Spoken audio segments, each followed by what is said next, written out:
Welcome, everybody, to episode 14 of the Hot Rod Blues podcast. I'm your host, Shawn Brereton, with Auto Enthusiast Network. I'm Mike Abbott, Steel Rose Metal Co. I'm Shawn Young with Kingfish Metalworks. And we got Matt Marion back there producing for us. Big Matt. Yes. And tonight we have a special guest, two guests, actually, just happened to be passing through town. I said, hey, we need to have you on the podcast. It's Phil and Jill Painter. They do the Mopars and Musclecars at the Strip out in Vegas, and they flew in to Nashville to pick up a car, and they're on their way back. So welcome, you guys. Thank you. Thanks for having us. Yeah. Well, it's great to have you. So what kind of car did you pick up? It's a Hyundai. Yes. We brought it here to be fabbed. Yes. That's right. Mike's real good at making things look better, but I don't know if he can do a Hyundai. Yeah, the trick is, though, is it's all like pre-72. So is it, what, like 71 Hyundai? Did they have them then? I don't think so. Yeah, I don't think so either. No. It's a No. what? It's a what? So we bought a 2022 Scat Pak with a manual transmission of all things, Nice. just to drive back, and it's going to Las Vegas and then probably head to Alaska. Alaska. You Yep. gonna sell it, or are I you have driving it to I Alaska? have a friend up there. Really? Yeah. Wow, that's cool. That you're selling it to, or are you going to? You're just taking a trip. No. I'm not going that far. No, you refuse. So I know. after doing the event, as you know, we were shut down for COVID, and we did 2 of these events, which are monster undertakings. Yeah. In 8 months, we just needed a place to go clear our heads, and we threw a dart on a board and says, where could we go to get our heads blown up? And we decided to hang out with you Like, and your pals. Absolutely. It's funny. Yeah. So they just came in and just sat down. So well, I'm glad that you guys came in. So what's on the agenda in Memphis? You guys just passing through, or are you going to find a place to eat tonight? What's the plan? Well, our favorite place to get ribs at Rendezvous, so we're headed there. Well, yeah, That's always a must. That's not a losing deal, man. That is not a That's a losing good deal. spot. It works. We ordered rain, and we've had that, so we're Yeah, we pretty don't good. get rain at We're home. pretty happy. Absolutely. Yeah. You Well- guys, you can stay in the night, or are you going to drive on through? What's the? We're probably staying with one of you guys. Which one? I got spare room. It's usually Mike when people Yeah. come into town. I mean, They normally always stay Mike. with me. Gene Winfield, when he did a class for Mike, he stayed at Mike's house. That's pretty He awesome. stayed in my daughter's, like, solid pink, like, little princess bedroom. That's Tell true. him about the. I don't know if we even brought that up on the podcast. I don't know if we have or Well, not. So- Sunday church. Mike took him to church, and he wore Mike's clothes. I'm sorry, Mike. Go ahead. I'm telling the story for him. You got it. You got Yeah. it. You got it. He was doing a great job, but we brought him in to do a class. It was at my shop, but it was in a different building. And he came in. I want to say it was either Thursday night. No, it was Friday. He came in Friday afternoon, and the moment he got here, they wheeled him out of the airplane in a wheelchair. And I was thinking to myself, oh no, like this is holy crap. And we get to the car, and I go to like grab the back of his arm and his hand and help him up. He's like, get your damn hands off me. All right. This is the first time meeting him. So he gets in the car. I'm like, look, you want to go drop your stuff off. We already knew he was staying at my house. Or you want to go grab something to eat? What do we need to do? And he was like, I mean, we can go do all that if you want, but I'm trying to get to your shop and make sure you know what the hell you're doing. And so we came to my shop, and we worked until about midnight, and the whole time he's writing on a piece of paper. Like the whole time. We're doing stuff, we're making tools, we're doing all this, writing on a piece of paper. I didn't know what he was writing. We get home at about midnight. A lot of traffic here. Yeah. But we get home at about midnight, and he hands me that piece of paper, and he said, I need you to have this list by tomorrow morning. And we were starting shop class at like 8, so we Yeah. needed to be there at 7. Yeah. And it was an entire page of the most random articles you've ever thought of. A plow. It's in the like a back. horse-drawn plow. Mike, Oh gosh. Mike, it's in the back of my truck. Yeah. I have it in the back of the plow that you Yeah, got for you have the Winfield. plow. Yeah, it's right there. It's literally, It's like right there. But yeah, so it was an amazing experience. He stayed at my house, and he was like, "What time?" After we got done with class, it was really long. We didn't get out of there until like 1:00 in the morning Saturday. Class was supposed to end at like 6. He's like, "What time are we starting tomorrow?" I said, "Well, man, I got a thing. I was supposed to be on stage, like doing live blacksmith performance on stage at a church. I said, so I got to do that. Said, we can bring you here. You can start the class early. I'll just have to be late. He's like, no, I won't start it without you. I'm like, okay, well, you're more than welcome to come to church with me. And he was like, I ain't got no clothes. I was like, my wife will get you taken care of. I got to go do this thing. So Gene showed up at church to watch me do live blacksmithing on stage in my dress clothes. It was pretty epic. Isn't this what brings us together? Is these stories of these treasures like Gene? Yeah, Yeah, absolutely. Yeah. Yeah, for sure. For sure. And as I was a participant in the class, and Me too. I have no intention of doing what Mike's doing, but man, the little shortcuts and the knowledge that rolled out of that guy's head, unbelievable. Oh, my thing is that he was what, 90? Was he 90 at the time? He was 91. He was 91 Oh my at the gosh. time, and so that was 3 years ago. Yeah. And he was sick, Yeah. and He lost his voice Sunday. lost his Whispered voice. in my ear, and I had to do the class. Yeah. Oh, wow. It was pretty much, like he was almost like a translator for him. But that guy never stopped. I mean, like when it was like break time, I got nothing over here, fellas. Just keep talking. All right. Sorry. So they had, it like when we'd have break and stuff like that, he would be setting up for the next thing that they were doing. Like he never took a break. He just kept on rolling the whole time. It was pretty amazing. Well, that work ethic and that Wow. passion is what I think drives all of us. And when you see a master's hand Yeah. at work, Yeah. we're all students. We want to watch. We want to absorb. Yeah. And that's really what I was there for. I mean, I knew I'd never be doing a bunch of metal stuff and whatever, but just to learn and watch, obviously I took pictures. But Up in, oh yeah. yeah. Actually, that wound up in something.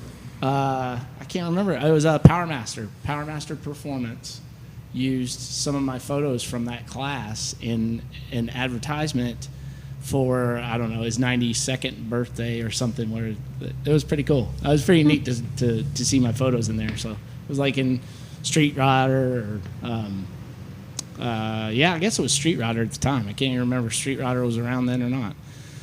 Still around.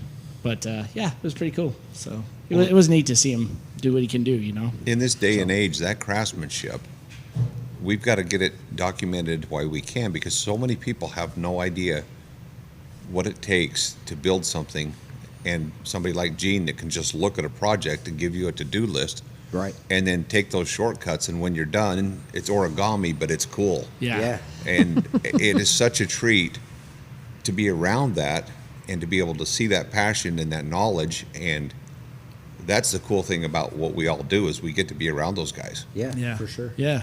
So tell us, all right, so Mopars and Musclecars at the Strip, it celebrated its 20th anniversary this year, right? Mm-hmm. And so you've been doing that thing for 20 years. How did you start it? How did you get involved in it? And where did it start as to what it is now? And, obviously it takes place at the Strip at Las Vegas, which is a huge, amazing facility out there. And you do autocross, drag racing, car show. And this year we had a rally, right? Mm-hmm. The vertical mile rally and stuff. So it's pretty cool. But obviously we're going to be in our second year of a show that we put together, a Memphis Legends show. And what can we glean from you? How do we make this thing grow and get it to 20 years? Jill's just laughing. Okay, Phil. That's a lot. Yeah. You just asked a whole lot. All right, let's start with how did it start? Right, the beginning. Yeah. Start at the beginning. How did it start? Go ahead. You want me to start? Sure. This ought to be fun. Well, Phil grew up.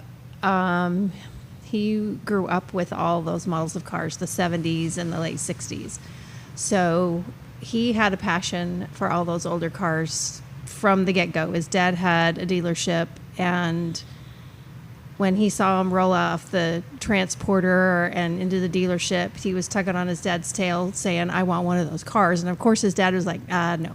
Yeah. You know, you're not old enough to drive, and when you're 16 and you're not getting a 70 CUDA Right. for your driver when you start out. You know, You're going to get the 4-door Velar. Off the back road.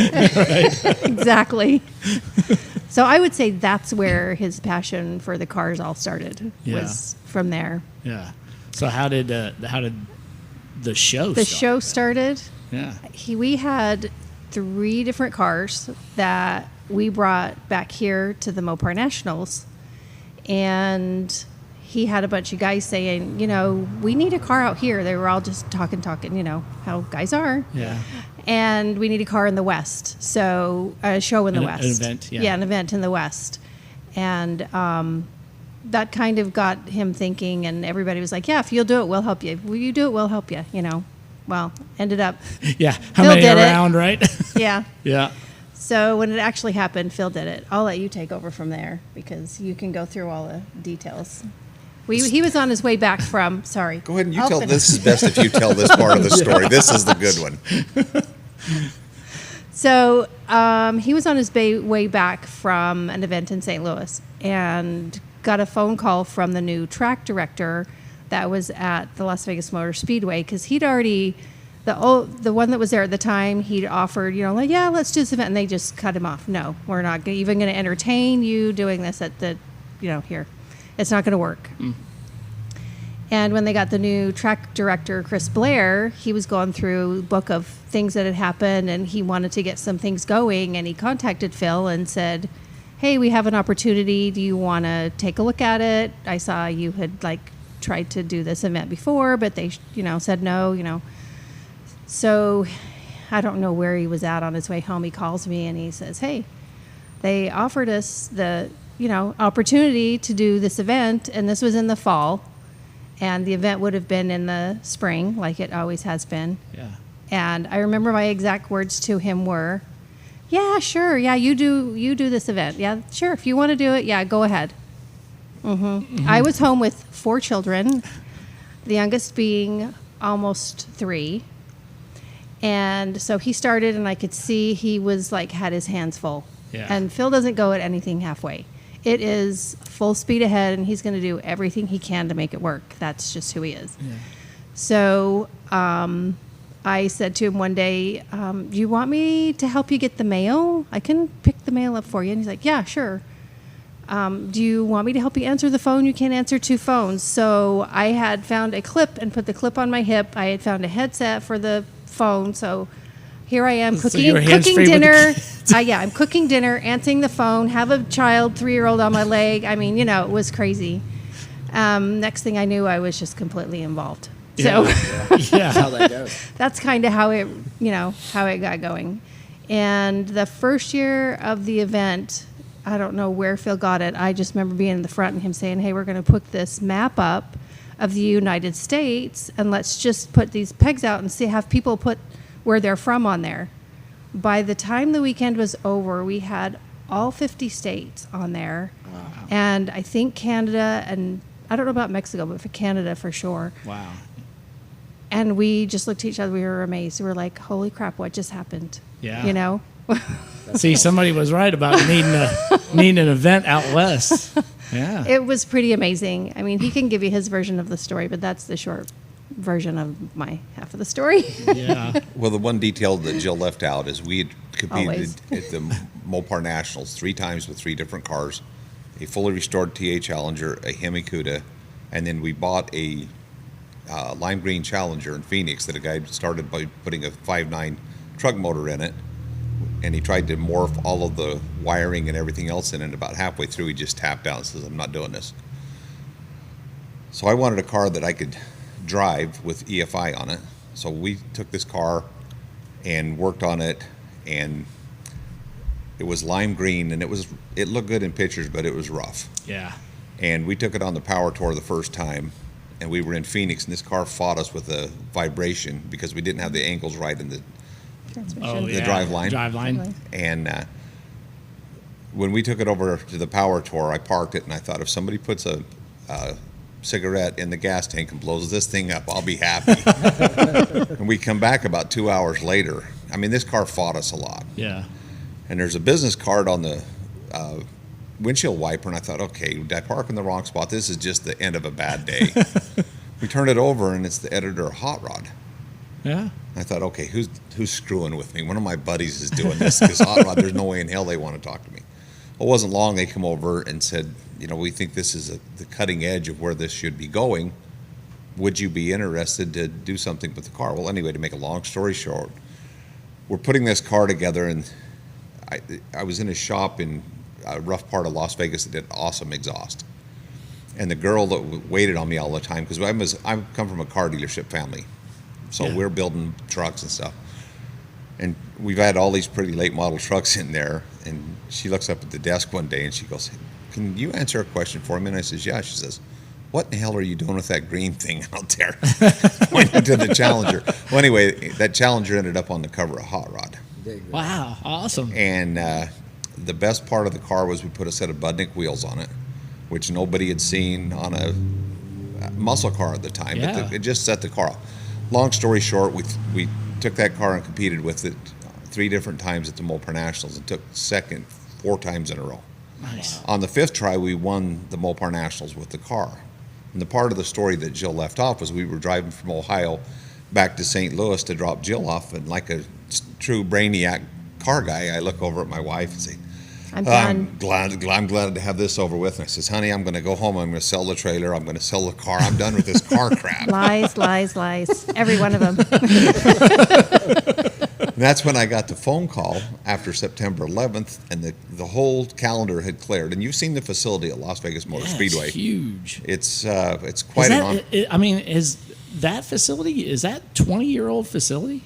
I mean, how long is that? It is. Oh, yeah. Yeah, really? Wow. So the history on the let's 25. touch that just a second. So one of the casino owners actually built that with no sanctioning dates, and then started to have health problems. He did an IndyCar race there, and then it wasn't long after that that Bruton Smith bought it, and then got a date with NASCAR, and then without a date with NHRA, he decided to build the drag strip that you were at. Yeah.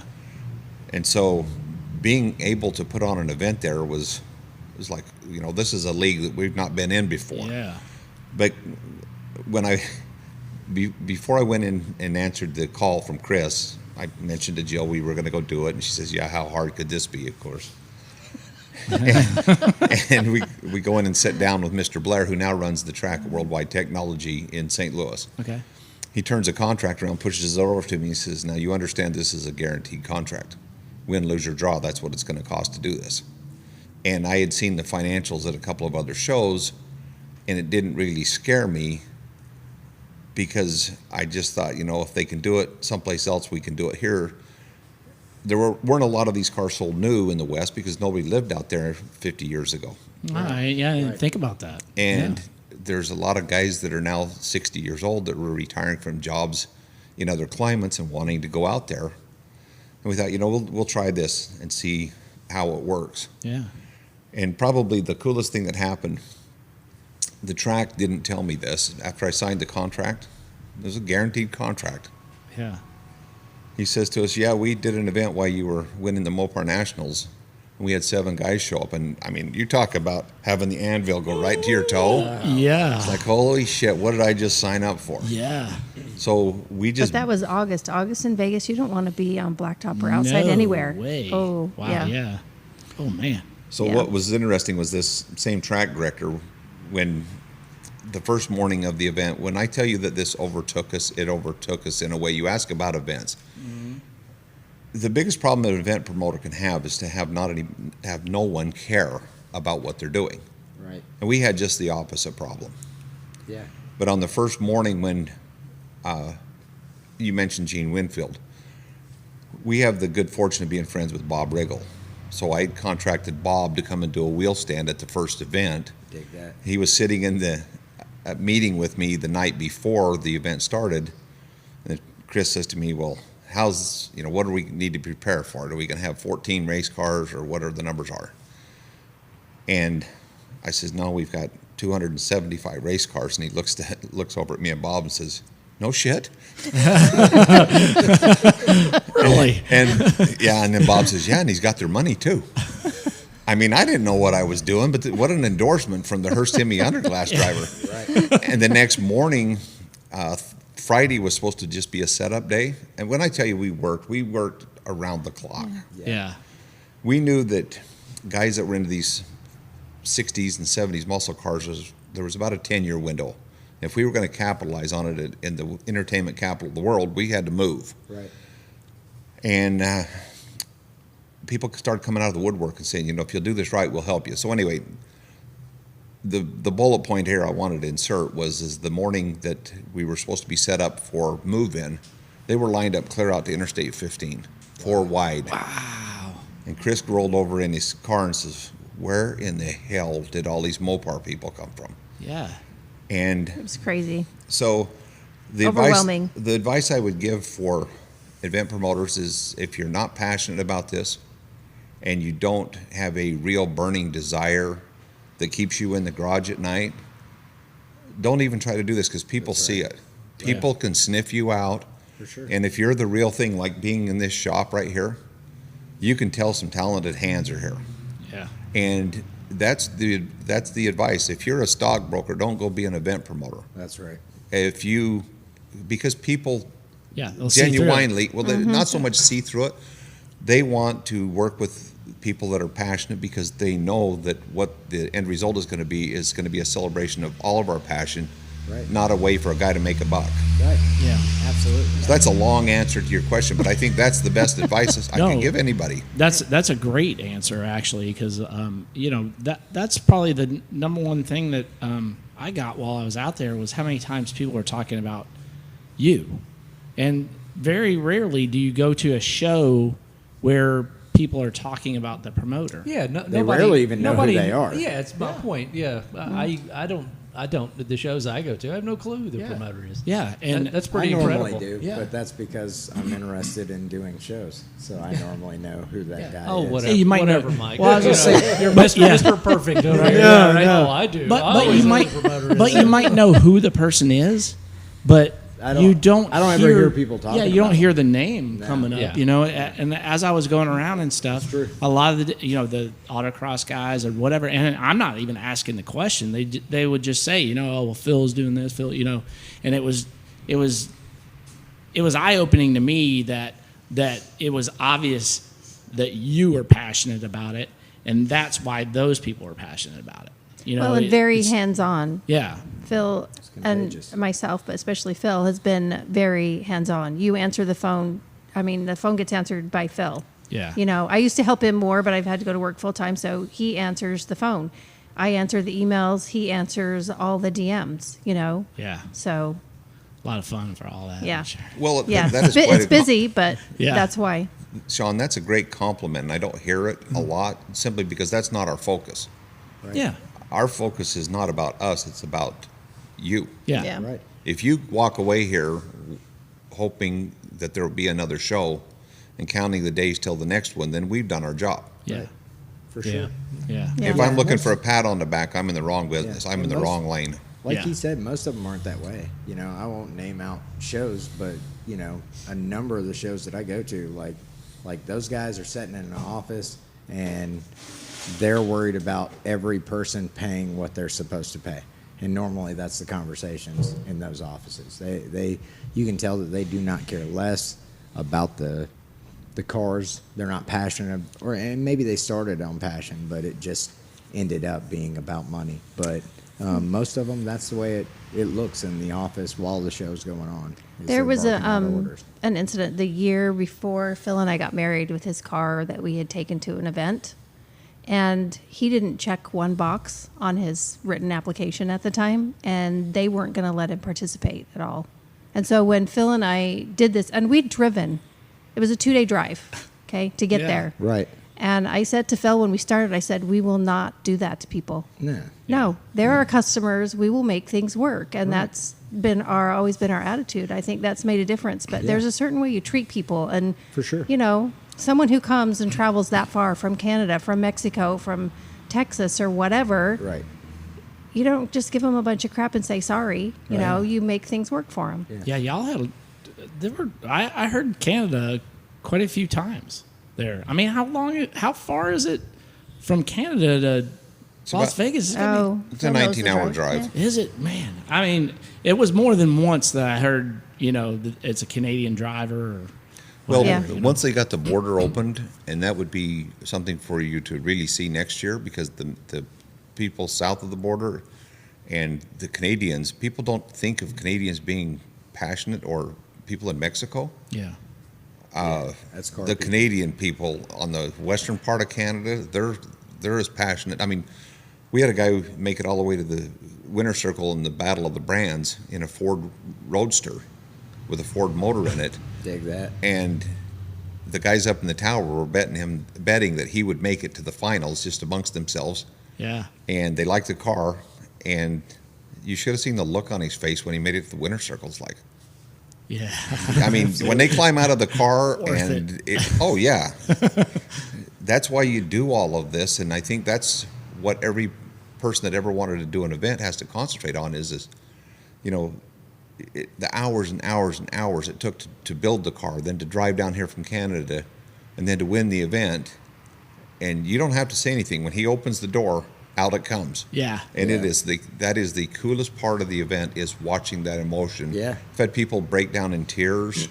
For sure. Wives that are just, I mean, it's goosebumps watching some of these guys get out of the car when they finally have won. Yeah. I was walking back through the staging lanes. I was heading back toward the staging lanes, and after somebody had just won, and I guess I don't know if it was his wife, his girlfriend, whatever.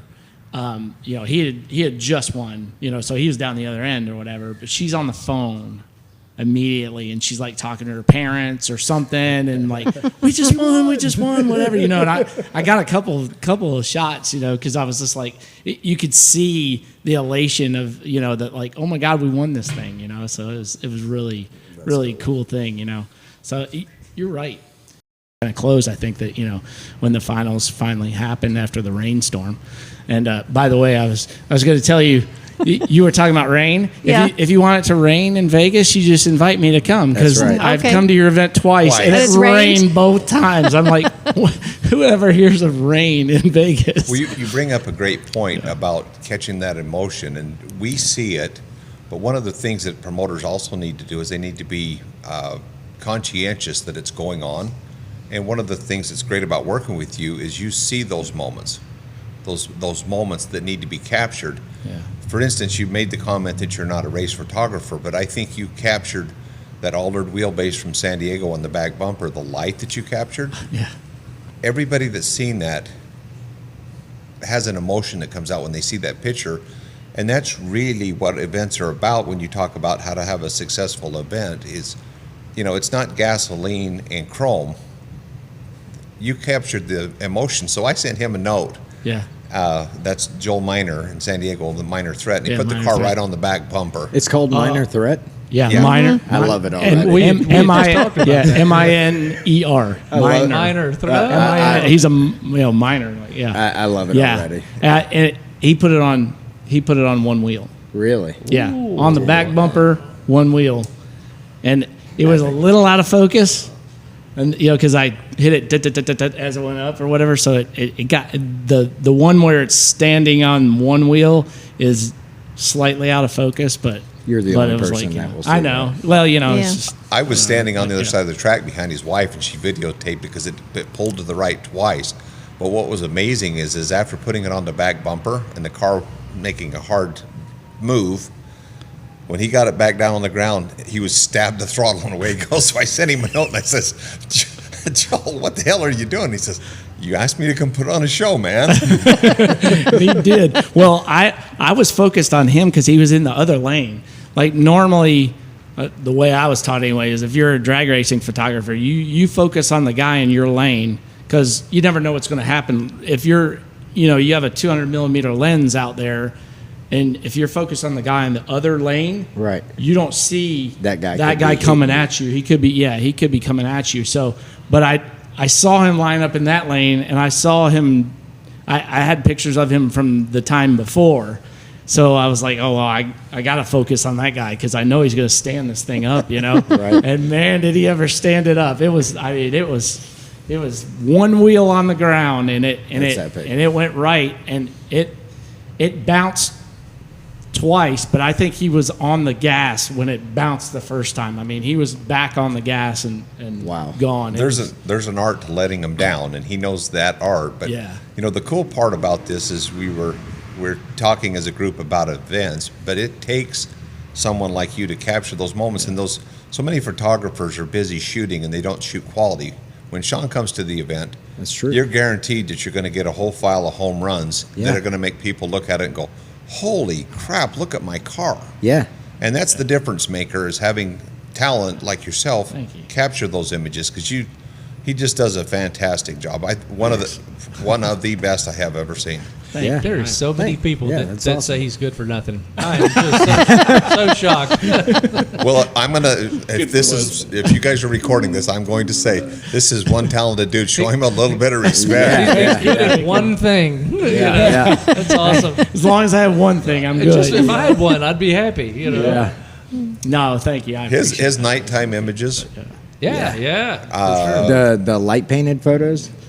however You seen those? they're done, Yeah. yes, those are stunning. Yeah, they're epic. And people look at that, and I mean, it creates an oh shit moment for Yeah. the guy that owns the car, Yeah. because all of those hours of work Right. has now been captured, and it's not washed out, Right. and it doesn't look like it was taken with a Polaroid 30 years ago. It looks like wow. Yeah. Yeah. Yeah. Yeah. For sure. It Thank looks like artwork. Yes. Is what it looks like. It doesn't look like a regular photo. It looks like a painting. I mean, it really does. Mike's gonna have to get a bigger door so Shawn's head won't fit through. That's you guys' problem, not Yeah, mine. exactly. Sean knows he's good at what he does. It's definitely not his award-winning personality that keeps him. no. I got to say, like, you know, I haven't been at it that long as far as photography is concerned. You know, I mean, I always liked photography, and then like my wife and I have been married 20 years now, and I bought my first good camera when we went on our honeymoon, because I said, you know, I want a good camera. So, and it was, you know, entry level SLR camera and stuff. And so I took like 1,000 pictures or something. And so every vacation, you know, I was taking pictures. And then And you hate taking pictures of people. I do. That is one thing that I have to get better at, especially for events. I'm not good at taking photos of people. Like, cars to me, like, I can move around them, I can do whatever, and I don't have to pose. You know, I can't pose them, and it's just, to me, it's just a lot better. I don't know. I'm just. So at the event, Everybody that has their lady talent. on the phone, you actually took a picture of the lady? Yeah. Oh, I got to see that photo. I'm pretty sure I did. I think, I'm almost positive I did. Whether it came out in focus or not, I don't know. But I was, but I had the 200 millimeter lens on, Right. so I was way far away from her. Yeah. You know, so like I wasn't in her face. Right. You know, so I wasn't affecting anything that she was doing. She may not even known that I was there. You know, so that's like the kind of stuff that I like to take those kind of shots, and candid shots and things like that, where people don't even know that I'm there necessarily. Where it's real. It's not posed. Yeah. It's not fake. It's real moments. And that's that are one of the happening. reasons why we That's- love working with Shawn, because our model for our event, after 20 years, we had to kind of define what it is. And we came up with people, passion, performance. I like it. And I think that transcends all of the automotive field. But when you capture that moment with the people, because foremost, that is the most important quality that we have. Right. And I think when you're talking about promotions, it's remembering why people are there. Right. This is not a blue light special at Kmart. This is a car event where some guy's been busting his rear end, you know, and his kid might be in the garage helping him, and it might be a 5 out of 10, but that doesn't mean at some point they're not going to develop the skills to be an 11. Right. Yeah, that's last year. I didn't do it this year. I should have done it this year, but last year I rode around on the golf cart and took pictures in the pits I took a few this year, but like last year, I just went around and just took photos in the pits, you know, as people were in their hauler or something like that, you know, just like doing different things of that nature. So that was fun. I mean, I just enjoy the event, you know, and that's one of the things, like, I'm passionate about cars, so it's real easy for me, you know, to take pictures at car events. So, But you make that sound so easy when you're trying to fight with cat videos on the internet. Right. And all of the quote unquote shit that comes into your feed. For sure. yeah, The images have had to get a whole lot better, and that's why a professional like you can capture that moment, and your picture has to do the talking. Yeah. Right. There's nothing you can put in a caption.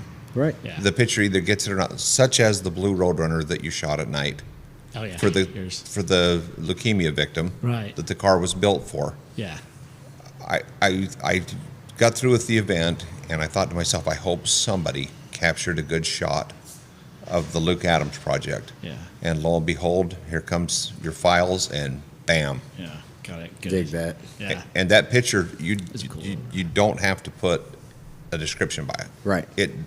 Everybody knows that's been to the event knows the story, and the picture does the talking. And that is, I think, a lot of event promoters need to focus on that art, because if you don't have the right image captured the right way, the craftsmanship doesn't show. That's right. And let's face it, how many of us get stuff on our phones Right. You with just all the scroll. technology? Yeah. Yeah. You just scroll. Scroll at 30 feet a minute. Yeah. yeah, And- and I gotta say, I think that's one of the things that you know, photographers suffer through. Professional photographers or semi-professional photographers, people who actually are photographers, is it's so hard to get past. Oh, I can take that picture. You know, I got a phone or whatever.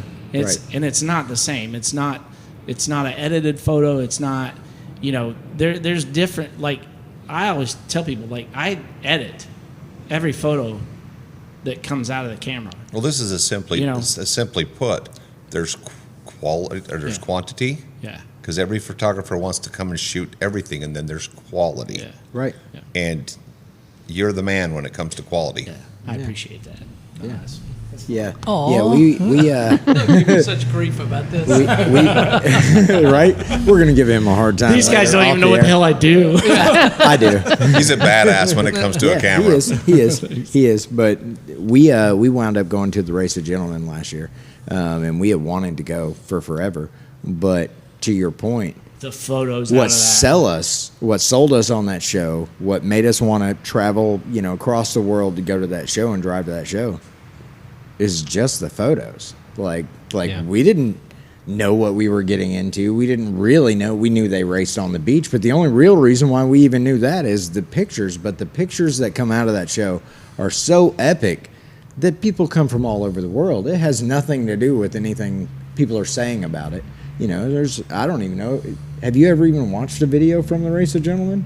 No. I don't know that I've ever even seen a video. I think it's just the pictures I was gonna are say, I so think the good. only one I've seen is the one from Finland or something. that You're right. you- Yeah. that Yeah. You showed. You know. Yeah. Every now and then you see them, but you're right though. I mean that's one. That is one. You shoulda came to event that show, I would man. love. Yeah, I want to shoot that event. Well, and It's just this so brings cool. up a great So point. People are so inundated with things that they think they've seen it. And you haven't seen it until you've experienced it. For sure. And, Right. and you can attest to this. When you come and see what happens in an event like the one in Las Vegas, it's an experience, and all of your senses get an overload for the weekend. Yeah.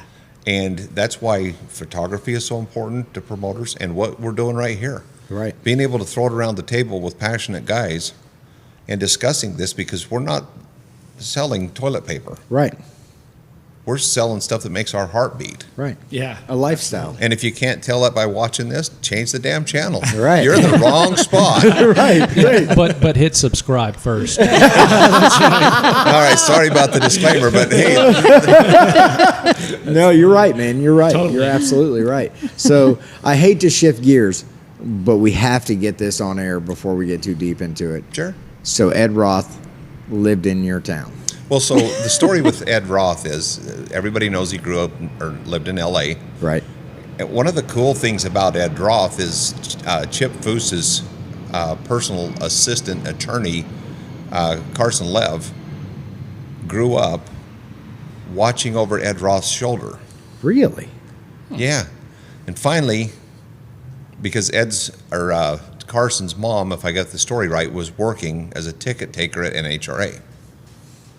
And one day he was watching Ed pinstripe, and Ed said to him, "You're never going to learn it from back there," and brought him up. And Carson is a very accomplished individual, worked for Hot Wheels. But Ed Roth taught him how to pinstripe and taught him the craft. Well, as I was looking on the wall, there's several images here from Ed Roth. Now, Jill and I have lived in Las Vegas for about 30 years. Mm-hmm. But what people don't know is we're from a small farming community in the center of Utah. Yeah.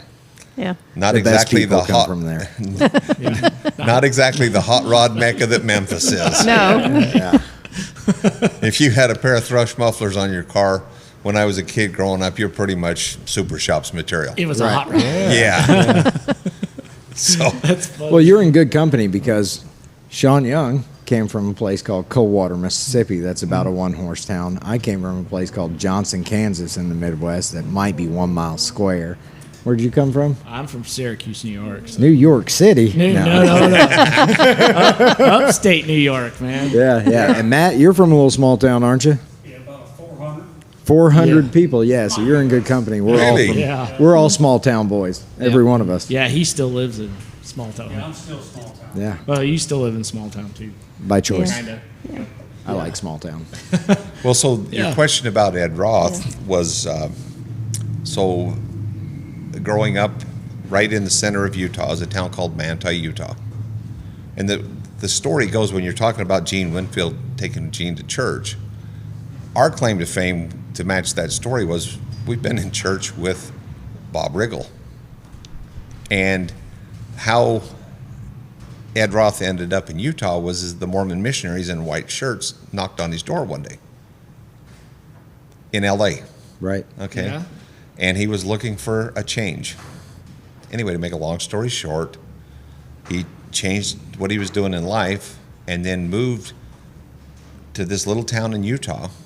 It's Became an Mormon? agricultural Became town. Mormon? I Really? had no idea. Wow. I didn't know that Yeah. either. So the town is east of the interstate. So if you drive straight up Utah, that's Interstate 15, and it's probably no matter how you go, it's probably 90 minutes off of Interstate 15. Jesus. But What was that? so that's where he's buried, Really? and his wife She still lives there. still lives there, and she's got a museum behind their home and a gift shop. And every year, the first weekend in May, or the first weekend in June, excuse me, they have a Big Daddy Ed Roth big car event there to celebrate his life, and people come in from all I over gotta the go. world. Yeah. So, with our drag race background, one of the most talented artists right now is Tukey, which is what's his name? Lives in West Virginia. Bucky's kid. Bucky Hess. Oh, Bucky. Travis Hess. Travis Hess. Travis Hess is probably the closest thing to Ed Roth in our day and age. He does some Wow. beautiful cars. So I was standing there at the U.S. Nationals at the biggest drag race of the year, and Travis comes up and he says, "Hey, Painter." And I said, "Yeah."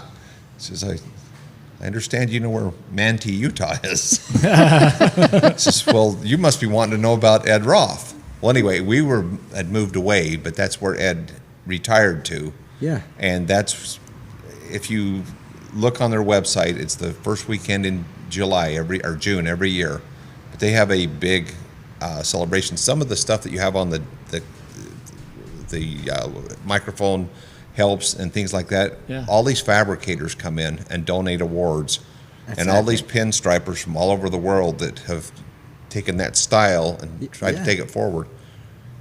You ask about Ed Roth, that's our Ed Roth story. Yeah, that's pretty epic. What's his headstone look like? Is it pinstriped, two-tone? Tell me it is. I have, it has to be. I have a picture of it on my phone. Really? Oh, yeah. Oh, we got to have that. Yeah, We gotta have you're gonna have to send that one to us. that. Yeah. Probably the most interesting thing is if you were to try to figure out a place that's the most unlikely place for Ed Roth to retire, Yeah. it would have been That there. would be it, Yeah. for sure. So I went to a junior college right by there, and Jill and I happened to be back in Manti, Utah, when this car show was going on, and I didn't know that he had moved there. And it just seemed so odd that all these people were going crazy over Ed Roth. It's like, well, Ed Roth doesn't live here. Oh, yeah, he does. Wow. Big Daddy lives here. It's like, you got to be kidding me. What? The biggest mistake I made was I was going to have a promotional poster done for my event, or not for my event, for my other business. And he agreed to paint it for me. Yeah. And as time happens, a lot of times, I didn't get it done, and he didn't get it done. Yeah. And he passed away Dang. within that year. But Dang. he's very much a, I mean, his legacy is known around the world. It's probably Yeah. one of the most recognizable hot rod images anywhere in the world. I mean, For I was in Saudi Arabia, and it was on guys' Yeah. toolboxes over there. Yeah. Yeah. It is definitely a mecca of. I love reading the stories about him. You know, I used to be, of course, inebriated with anything Ed Roth. You know, and reading the books about him and the stories about water cooled Gatling gun on the roof of his building in Los Angeles, and the thing was water cooled with a hot pink water hose that he ran through the shop up in the building. This is an account of like his son, you know, like remembering hanging out at his dad's shop. And I don't remember exactly why he had a Gatling gun on the roof. Who knows? You need one. You gotta have one. You know? But he was looking for his dad, and he climbed a ladder. His dad's on the roof with a water-cooled Gatling gun with a hot pink water hose is what's cooling this Gatling gun. I'm like, what a dude. One of the things that's interesting as you study his life is he never had a big shop. No, Most of the time, it was a one-car garage. that's right. But his outlook on life was what I thought was so cool. He says, "What do I need a big shop for? When I open this door, the world is mine." That's exactly right. That is a great little quote right there. I love that. I'd never really followed Ed Roth much. Like, I mean, I knew that he did Ratfink and all that kind Yeah. of stuff, but I've never paid real close attention to it. Or Von Dutch. Yeah, Man, I'm a big Von Von Dutch. Dutch fan. Yeah. And most people don't like they think of the clothing. That's what most people think Von Dutch is. But actually, most of the artwork on that clothing, whoever bought Von Dutch's name also bought Sailor Jerry's name, who was Right. very recognizable tattoo artist. And most of those images are actually Sailor Jerry images with Von Dutch's name on it. Von Dutch was a pinstriper, but that was, I guess, why he was known. But Von Dutch was a machinist and a He's metalworker. Yeah, he was a blacksmith. beast. Blacksmith. Made knives. Yeah. Really a credible man. Yeah, motorcycle guy, super cool guy out there. The other thing that's cool about Ed Roth is you look at his work, and how can somebody walk into a studio and see an image, and it's the same thing with Gene and anybody else, and he sees something completely different. And Right. he can fabricate it, and he can make it, and he can make it cool. And I think that's one of the things that's been lost, that why you see so much interest in these shows that are on TV now is that those art forms that we grew up with, that we don't want to ever take our good fortune for granted. We need to pass that on to others, simply because when you see a hand-built hot rod and you know the craftsmanship that's gone into it, I've seen a lot of guys throw hammers in shops because it just doesn't work. Right. And they come back 2 hours later and they start over again. But there's a lot of blood, sweat, and tears. And I think sometimes that gets lost in the translation, that this is craftsmanship. These guys can make stuff with their bare hands. And I think that's what needs to be celebrated in the hobby. So if somebody pulls in with a car that looks like that at our event, what we hope comes through our staff is the respect that they should be given for having the creativity to be able to do what you guys do Right. Yeah. Yeah. and make it look good. And when I get through welding, it kind of looks like When a did you mistake. weld? I've never seen that happen. Well, that's because the F word was taught that day in class. I'm with you on that. I can burn two pieces of metal together, but I can't make it look good. That's for sure. Yeah, shut up, Matt. I heard the laugh back there. You welded on my Mercury. I've got That's true. I've got some Brereton, some work on that. There's a lot of grinding afterwards, but there's some welds on it. That's what I was going to follow that up with. I ground them off, but they were there. They were there at one point. There was a lot of that. But Yeah, we chopped Shawn's Mercury in the parking lot. Our show that we do, the whole idea of it. Of course, we're trying to grow it this year and kind of do a little bit more, but our focus with our show is on the actual act of what it takes to put cars together. So we chopped his car live in a parking lot.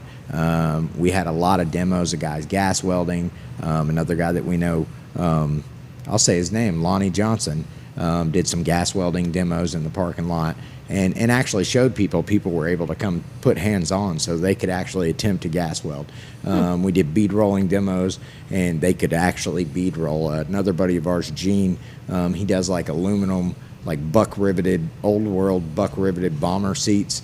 Actually, that cool little case box. there. I was noticing that over there. That's pretty cool. Yeah, He built Gene it. made that. Gene is a retired tinsmith, sheet metal worker, been one his whole life, and he is now retired, but Matt, he spends all of his time. hand me that so I can put it on the camera. He spends all of his time piddling with hot rods and hand making buck riveted, works of art, man. That's pretty cool. And he's super humble dude, he's like, well, nothing I do's, it's not professional like you do it. I'm like, Gene, it's amazing. What are you talking about? Yeah, It's the most epic thing the ever. inside of his car looks like this. Yeah.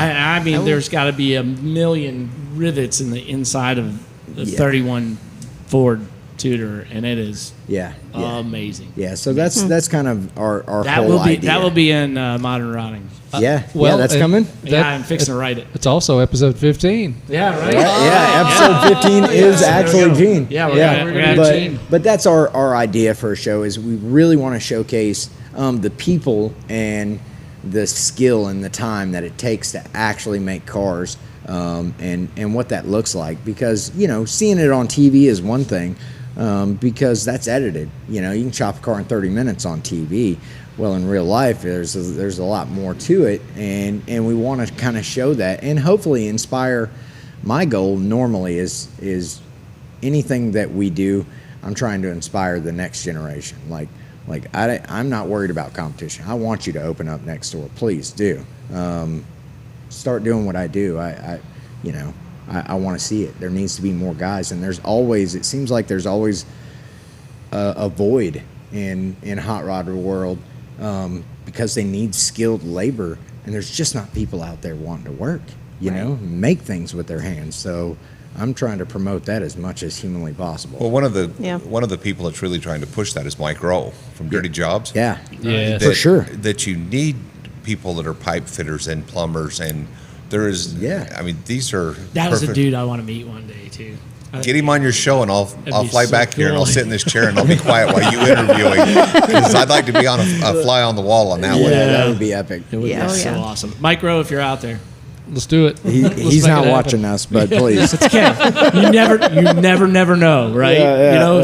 Somebody who will watch this might know Mike Rowe and be like, "Hey, these guys want you to be on their show." Yeah. And Yeah. if you come through town, Mike Rowe, come on by. You know Right. who else does that? Which is you would never think Metallica.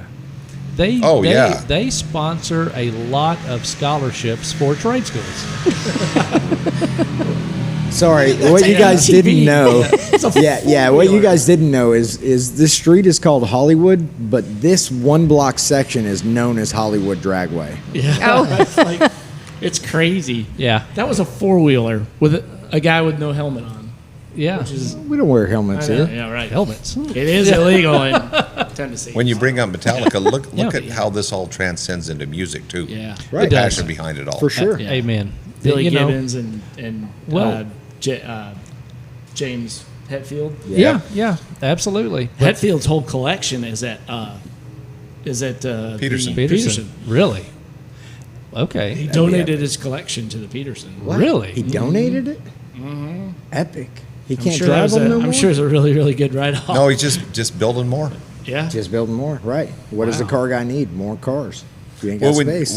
when you really get digging into this, there are a lot of musicians and ball players that like hot rods, Yeah. Yeah. and Okay. goes hand in hand. So speaking of that, by the way, this is going to be goofy as hell. But my sister sent me a link to a story on, I don't know, Wall Street Journal or something or whatever.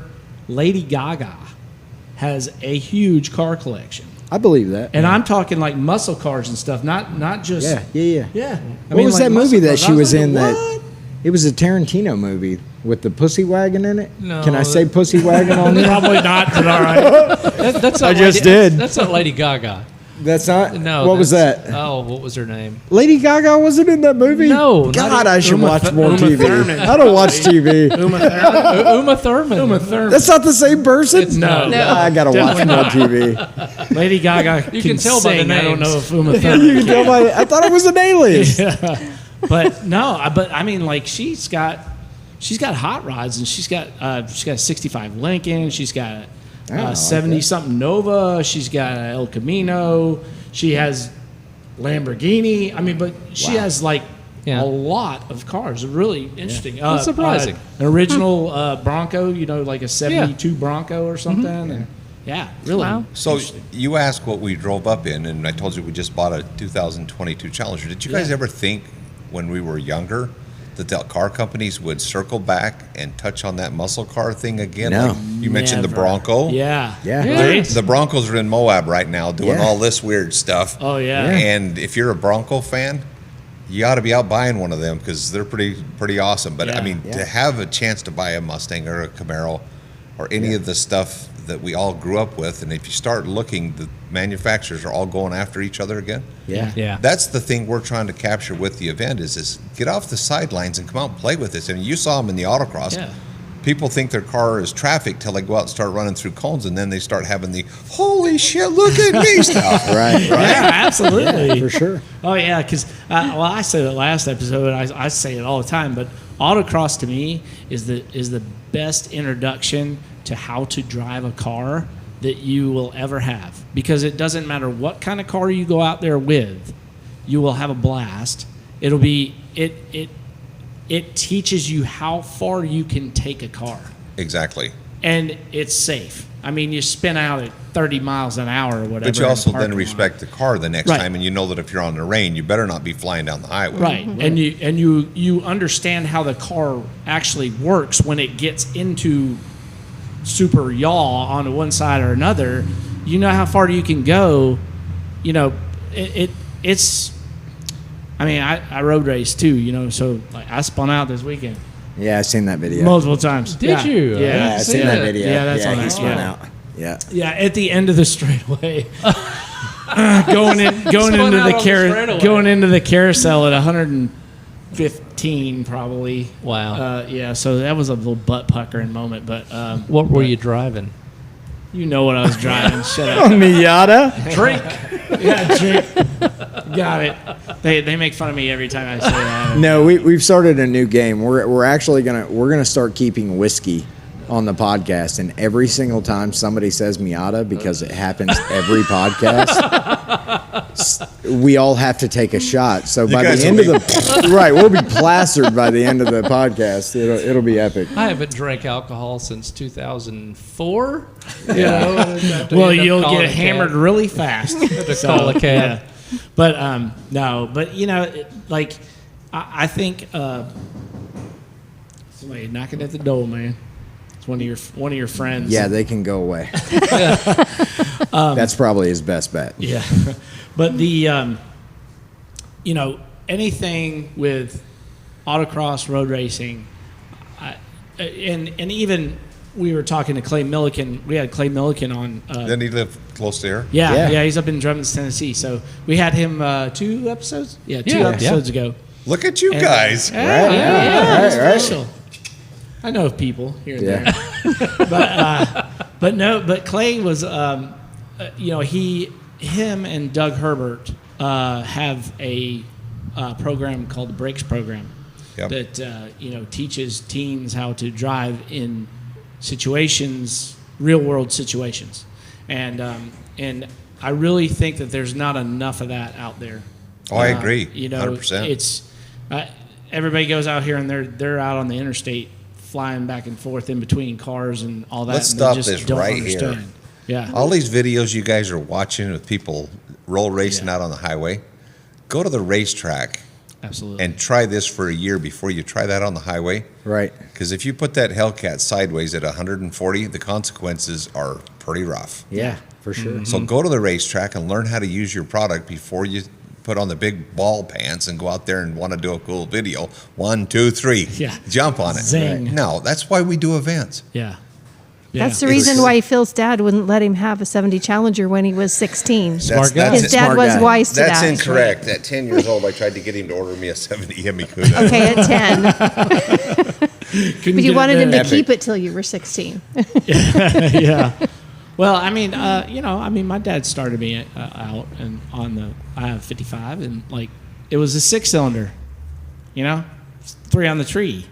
And I got that. And then when that motor finally gave up, he made me tear it apart so that I could see, all right, what happened? Why did it let go? What happened, and so I learned that car, and then we got put a 350 in it, and then I started, then I went out and started drag racing and, straight racing and drag racing and doing different stuff. But that's the thing is you learn so much more by actually touching a vehicle. That's, that would be my only complaint now about the muscle cars of today is that they're already so fast that people don't really go and work on them anymore, right? They'll just go and put a K&N filter on it and a set of Flowmasters or something, cut off the 700 horsepower. cut off the resonators, and they're a race car driver.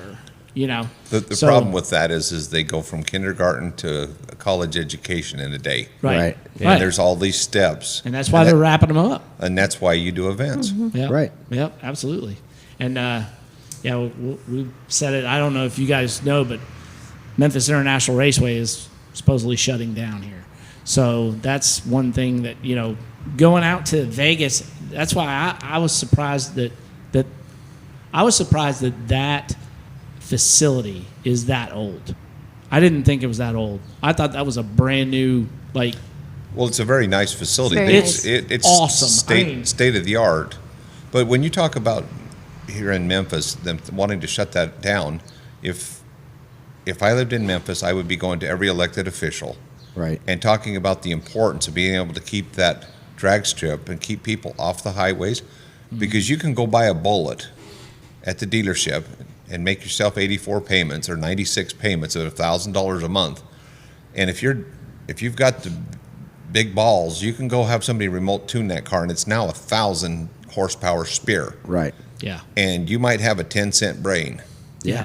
And people in the community need to understand that it's not the car's fault, it's the education. That's right. And that's why a racetrack is important, because all of those activities that people have been doing since the first 2 Model Ts came off, That's right. this is nothing new, guys. Yeah. And that's why drag strips are important and sanctioning drag races are important. But they're doing the same thing in Phoenix. They want to put an overpass Right. on the Phoenix Raceway. Right. But as a group, people need to start paying attention, because when these go away, the cost of redoing them and to get the zoning. Yeah. And we were having this conversation this morning with our Uber driver that a lot of the technology in his modern day car, those safety things came from the racetrack. Yeah. Somebody had to fabricate the first design to make that. Yeah, Yeah. for sure. It didn't just evolve, or it didn't just happen. Yeah. It's been years and years and years that people have thought about, how are we going to do that? Well, there was a guy in his shop with a hammer and some metal, and he made it the first time. And all of that is evolved over 60 or 70 years, not 60 or 70 minutes. Right. Right.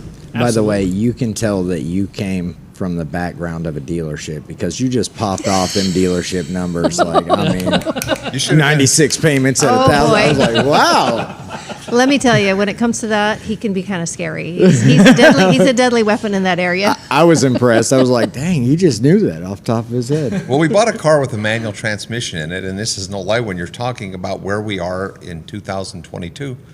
They asked the porter to go out and move it, And he couldn't. He couldn't. He couldn't find the And you should emergency have seen the brake. look on his face when I says, "Would you like me to move the car for you?" Wow. Oh, sir, would you do that for me? Yeah. Yeah. Not that's only, bad. yeah, but let me. Yeah. Why hasn't somebody shown you how to do this? Right. Too many people don't know how to drive a manual transmission, period. For sure. My We wife, made sure all our kids knew how to do that. my wife will Absolutely. only drive a manual transmission. Well, Wow. so if it's that evident with a car, how many guys are sitting at their home when something breaks, a simple appliance fix, Right.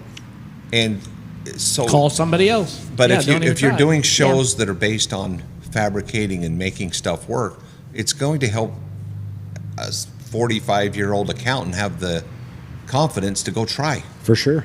So that's a very good point. Because, like, you know, I had my washer break down. Right.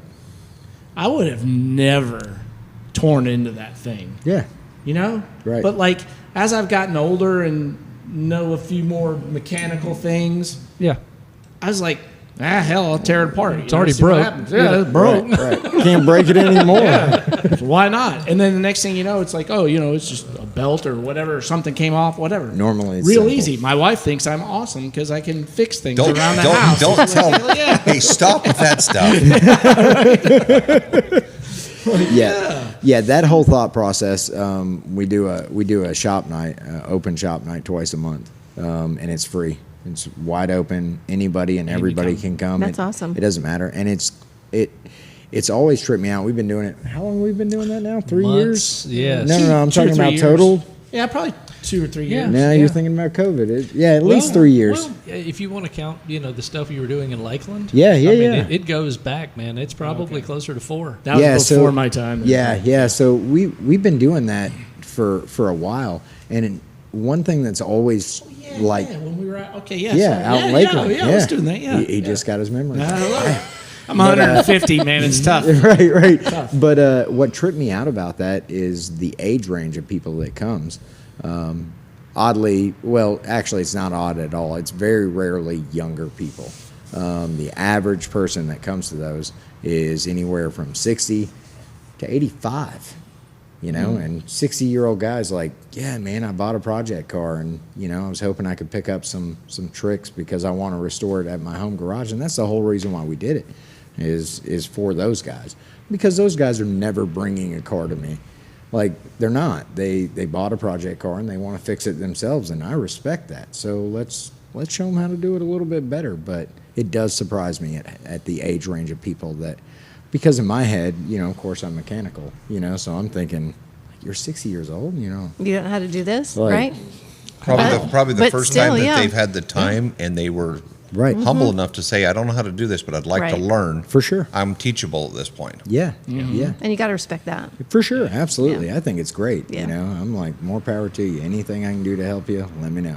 I'll guide you for sure. Yeah, and the biggest thing is like seeing people like actually pick up and do something. Yeah. right? Yeah. Yeah. Like, I mean, I think the first time I ever did bead rolling, well, I know it was with you, but I think the first time I ever did a lot of that stuff was at Gene's class. Yeah.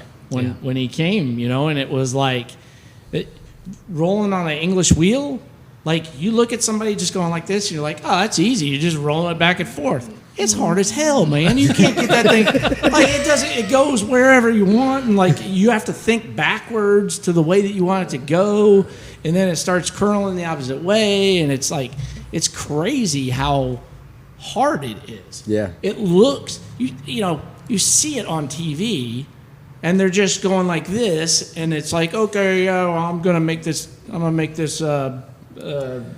fender or whatever, and man, I mean, it's got to be hours upon hours to make a fender. It is. With a bead roller. It's crazy. And then you see the power hammer, and Yeah. and the power hammer is loud as hell. Yeah, it's like he said, you know, watching people that have mastered their skill.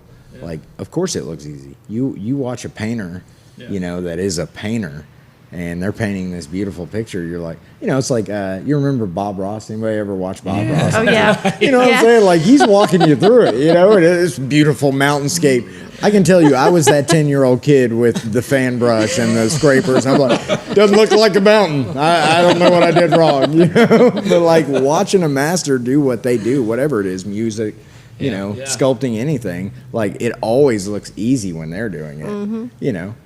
But true. when you pick it up, it's a different deal. Very, very different. I didn't know we were going to talk about Bob Ross today. I know, Oh, right? man. I Can't love believe Bob we went to Ross. Bob Ross. That's amazing. Yeah. He was a big influence on me. You when I never was a know kid. where we're going to go on this podcast. Well, yeah, those are happy mountains. They are. That could be a little tree. Just a happy mistake. I'm like, I don't see the mistake. I just see a mistake. That's all I see.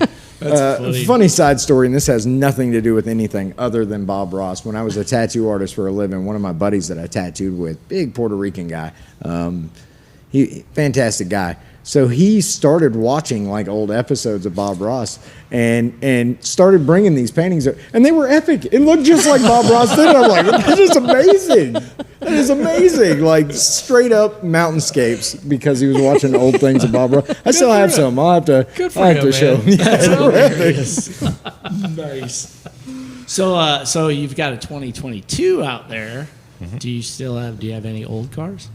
We've owned just about everything. Yeah. And Mopars. no, everything. Really? My family owns a Chevrolet dealership. Okay. We were one of the Okay. oldest GMC dealers in the state of Utah. Okay. Take that. Nice. I have an appreciation for all cars.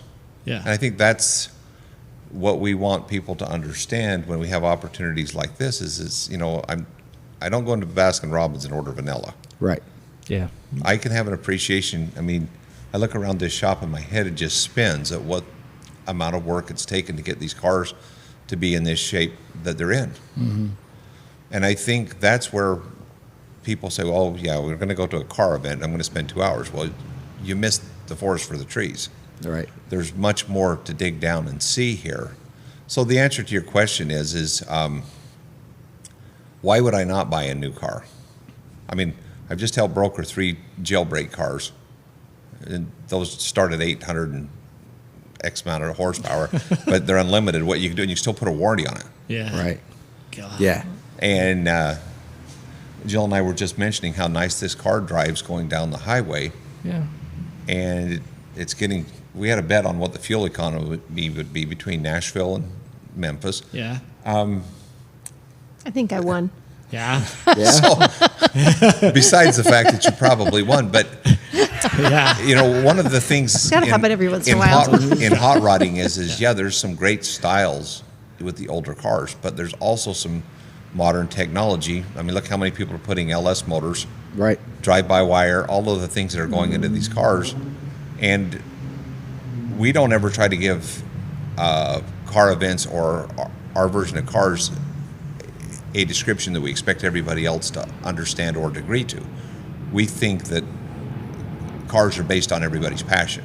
Right. Yeah. And don't get worried, Shawn, I'm a flipper. Oh, So for sure. we have a 67 GTX in our garage that has been in my hometown since 1967. Take that. Excuse me, it's 67. His dad sold it new. Wow. I watched the car come off the truck as a 6-year-old kid. Wow. And I just sit there just and after this many years it's been my brother's car and he sold it at the event. Really? Wow. And his thought was it's time for somebody else to be the caretaker, somebody else's turn to enjoy this car. For sure. Yeah. So we had our son Zach drive the car back from the Las Vegas Motor Speedway, and he's got a twin turbo Evo, and it wasn't the same experience. Right. Totally different. For sure. But he respected what that old car did, and that is a Swedish driving 67 GTX because it's never been messed with. Right. Yeah. But I can just see where we live and the temperatures. It's just I wouldn't want to be the guy in that car to get hit, Right. simply because there's too much history, and it's just time for another caretaker to excuse me. You're all right. That happens regularly. Yeah. It's your turn. It's just somebody else's turn to take the car, and the car is beautiful. It's bright red, and so when I found this car online, it was bright, and our son Zach says, "Yeah, but it's red."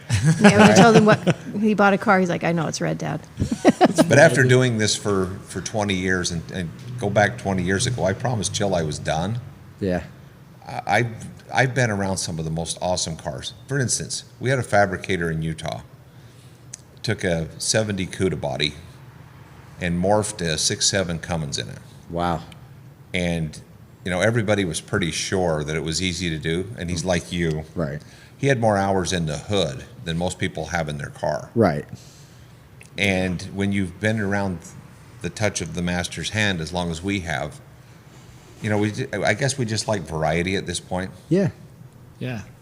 I can appreciate any of the older muscle cars. I had a Hemi car. It was the car I wanted as a kid.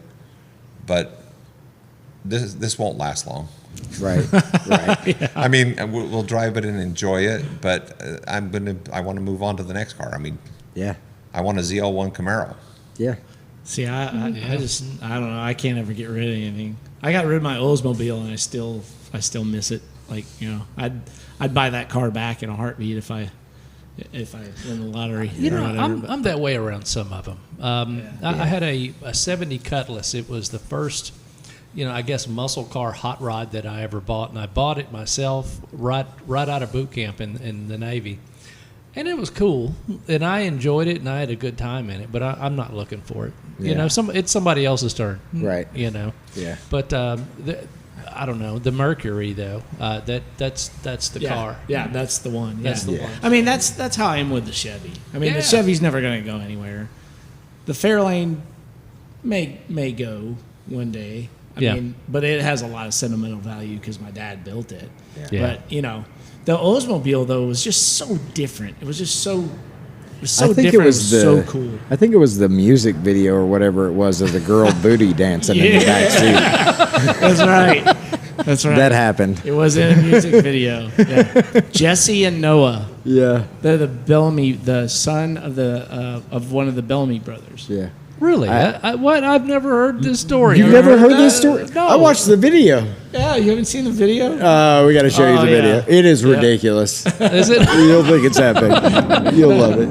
But, So, Shawn, the answer to your question about all of the history with all of these cars is, as a promoter, I get to go out and see all the cool stuff that everybody else does, and it's just like having Amazon at your having it. fingertips of cars. Yeah. It's a kid in a candy store for him. And It when you, is. at the autocross, when you saw some of those Speed Tech chassis with those warm LS motors in it and what those cars would do, Yeah. I guess I'm a glutton to my own passion because I've been able to see some really, really great stuff. And so I don't want to make too long of a stop at any bus stop. Yeah. I want to keep moving and enjoy them Try all. something different. Yeah. so here's a question that we normally ask just about everybody. What was your very first car? Mine? Yeah. Hyundai. So my family's been in the car business, I think, 78 years. Wow. That is epic. And I had 6 older Has brothers. Utah been around 78 years? 79. This is the first year. Can you imagine being a Chrysler dealer in a small farming community with everybody having Ford tractors and Ford pickup trucks? You mentioned you're from Kansas. Nobody drove a Dodge back then. No. No. See? Not where I'm from. Yeah. Nobody did. Yeah. What was your question? The first car. The first car. First car. Sorry. So I come from a family of, I have 6 older brothers. Yeah. And some of my older brothers were quite active when drag racing and things in my little town. Yeah. And so my dad had a pretty good view from where he was on what could go wrong with his kids. Right. So I finally talked him into a 340 Duster when I was just finishing high school. And the Good deal guy. was, here's this ratty Duster, fix it up and sell it, and we can use this money for missions in college. Okay. So it became a flipper. So it was ingrained in me. Yeah. I took something that was kind of nice and we put some eyeball on it, and it was a nice car. Yeah. That was my first car. What I really would have liked to have had, we had a mechanic that bought a brand new 70 GTX brand new, and that was the car I always longed for. Yeah. Was it a 4-speed car, the Duster? Automatic, Wow. Okay. What year? Dig that. 70, Yeah. 7340. That was when the Cars had their album came out with the girl on the hood, and it was like, Yeah. okay, look at that. That's a Duster. That's cool. I can be like that guy, maybe, but not. Not quite. Yeah. That's How funny. about you? What was your first car? Oh gosh. See, I was not into cars. My dad was a cowboy. Yeah. So it was all horses and everything. Hey, I didn't know man, I'm anything right about here. cars until I started dating Phil. Right. And he never picked me up in the same car. When we Right. were dating, it was always something different. Yeah. Always. Yeah. He had to show So, off. What are you yeah, talking always. about? So this was all new and different to me. So, Yeah. yeah, my first car was hand-me-down from my mom. It was a 4-door Ford Galaxy. Okay. Big what old year? boat. What year? I don't even know. Don't even know. Don't even know. It was a 4-door Galaxy. Galaxy, probably. Yeah, land yacht, 60, yeah. It was a big old boat, yeah. Yeah. Yeah, that's awesome. Dig that. Heck Dig yeah. that. My grandmother had a 4-door Ford LTD. It was gold with gold interior. Oh, yeah. It was just Gold a on bizarre, gold. yeah. Hey, Had a, so- had a trailer hitch on it. And why wouldn't it? Right. Of course. Hey, I shot a 1979 Lincoln Continental the other day. Yeah. That's an odd car to shoot. Talk for about you. a big boat. Yeah. Yeah. It's going to be a Bonham's auction. Okay. Wow. Yeah. Low mile car? Is it or just super Just custom? Part or? of a just part of a group. Just of a 79. cars. Okay. Kinda, yeah. My aunt had one of those. Yeah. That's when I think of that car, I think of my aunt's, Lincoln, riding in the back with my cousin. It was a tank. Yeah. It was a tank. But man, cushiest seats you ever want to sit. Right? Fall asleep in Like that those thing. big old fluffy, like you know, with the overstuff, the grandma seat. Like a couch. Yeah. Yeah, Right, overstuffed with the buttons in it. Right, it's like a lazy boy. Oh yeah, like, Hell yeah. And it was better than my lazy boy at home. Right. I mean, like that thing. I don't remember how many miles that had on it. I mean, it wasn't super low mileage, but it wasn't high either. I want to say 70,000 miles or something like that. Yeah, But yeah. like the seats, they were like they had just come off the line. They were so soft. It was nice. Like, heck yeah, man. You never know where we're going with this one, Nope. do you? Yeah. Nope. Not at all. Hey, 1990 Dodge Ram Charger with a 4-speed in it, though. Wow. What? Yeah, That's that was almost another the- car I shot. Okay. Yeah. That's the unsellable combination back when. It was like, what the hell are we going to do with this thing? Probably didn't have locking hubs either, did it? Yeah, no, probably not. I don't know. It may not, but man, I think that'll go for good money because people are looking for It'll crack 50 fast. the old Right. trucks that Yeah. have a stick in them. Yeah. Wow. Mopar guys like those things too. They love them. Mopar people are the most passionate people, I think, out of any of the three. Yeah. I really believe that. Now it better be Factory correct. yes, yes, exactly. That's what I Yes. think. Like it's always I mean, the ones that are done very very nice if they're modified and stuff. But man, I know some people get upset with Yeah. little things that are not. Well, can you Exactly imagine how right. popular we were when we said we had to change the event to keep it going? Oh yeah. What was interesting was it started out as a Mopar event, Right. and it got to the point we knew we had 10 years, and we're starting to lose some of the racers and the car builders. And the event's gone on for 20 years now, and we knew at some point it was either change it or it was going to have to go away. What was cool was I thought the Mopar guys were going to zip tie me to the fence and take a baseball bat to me. Yeah. They actually embraced it Wow. Good. because Especially the racers. in order for this to Yeah. continue, Racers just want to race. Right. Yeah, You they're know? different Yeah. than like the car show guys. They're Yeah. a little more know passionate what's- and in their lane. what's interesting about the Mopar guys is they've gone in phases where they wanted number matching and then they wanted hot rods.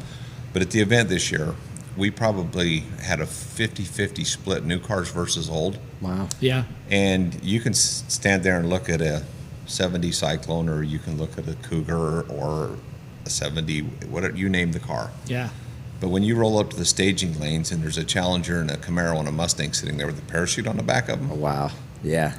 Amen. Yeah. It's that's like an the- oh shit moment. Like these guys are going to get it on, and this is going to be fun. Yeah. because this is 1965 again. You're Yeah. right. Right. And then there's a Thunderbolt right next to them. yeah, Yeah. dig that. That's what I think is the coolest part of this is Yeah. There's no definition. It's just, it transcends everybody's definition. It's cool. Yeah. That's what I liked about just sitting there watching the cars go down. Like it was, you had couple old cars go by, you have a dragster go by, then you have the new cars go by, and it's like, and then a new car racing an old car, and like it was everything, right? So it was really cool just to be able to sit there and see the mix of it. And there was even a Tesla out there. Right. I remember that because I was watching that race, and he was racing, I want to say a GTX or a Roadrunner, some big B-body car, right?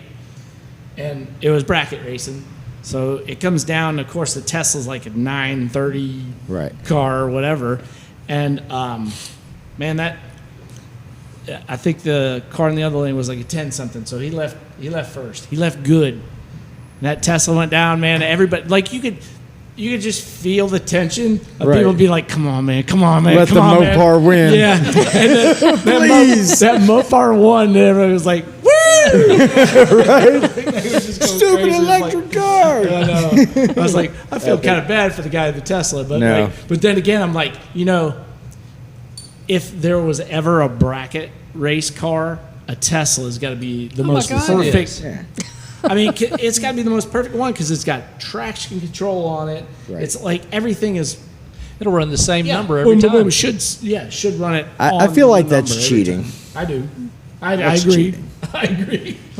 I do. I mean, I won't go off about Teslas and stuff, but like to me, I don't know. It's still like when you saw that one take off, it's just. There's just when you go to a drag strip, you want to hear It's it. not You really want a to race smell car. it. Yeah, you want to hear it. You want to smell it. You want to like feel it. I do. And you don't get any of those things with a Tesla. Right. Right. And You're right. like Can we stick playing cards in the wheels?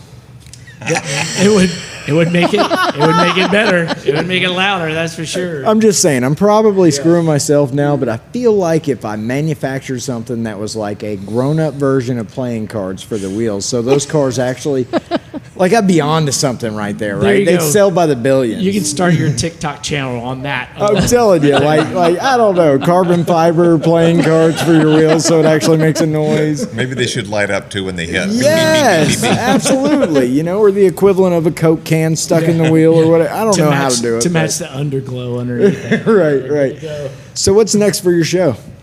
Well, hold on. I want to back up a little bit. You said you had to change the show, and or you were going to have to stop the show. At what year did that happen? Probably 2017. Yeah. We could see the writing on the wall. Yeah. So what was that? 5 years ago? 6 years ago. 5 years ago. 6 years ago. Yeah. Yep. Yeah. And then you And decided to change Well, it. think of our conversation here. You just talked about a Tesla, Right. and I know guys that own Hellcats and Teslas both, Right. or a Rivian pickup truck. Yeah. And it, we have to be careful that we don't water it down too much. Yeah. But But on the drag racing side, I don't see a problem with it. We just stuck to muscle cars, American muscle Yeah. cars, because that's the core. You go to you start out as Mopar. I mean, you got to stick with your core because, there are events for all the other stuff. Absolutely. Yep. That's true. So Yeah. we stuck with the core for American muscle cars. Yeah. Yeah. we could also see the consolidation of the aftermarket by the private equity groups. Yeah. It's a little bit of a conversation that some may not want to get into, but if you aren't at the table, you're most likely on the menu, so you've got to know what's happening around you, For sure. and Right.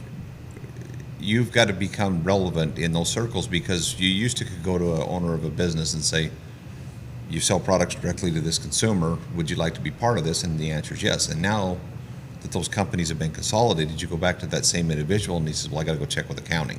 Yeah. Right. Let me It's a run it up the hill. Yeah, and this is where it really gets weird, Yeah.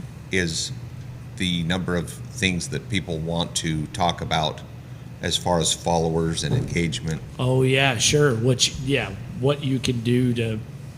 So what's next with your show? Where have you got the date set and all that kind of stuff? What What are we doing next year? Are we doing it again? You got Are something we going to to do throw it? at him. Are we not? Right? We Not? came to Memphis to hang out with you, not to go to do more work. Seriously, you said you were going to let me hang out with your buddies. Now you want to know when we got. Do you need something to throw? I can give you So something. the answer to your question Just is wanna know the springtime is the busiest time of the year at the track, and it is one of the busiest tracks in the country. Wow. And so once they get through May, then they start scheduling in June and July for the following year.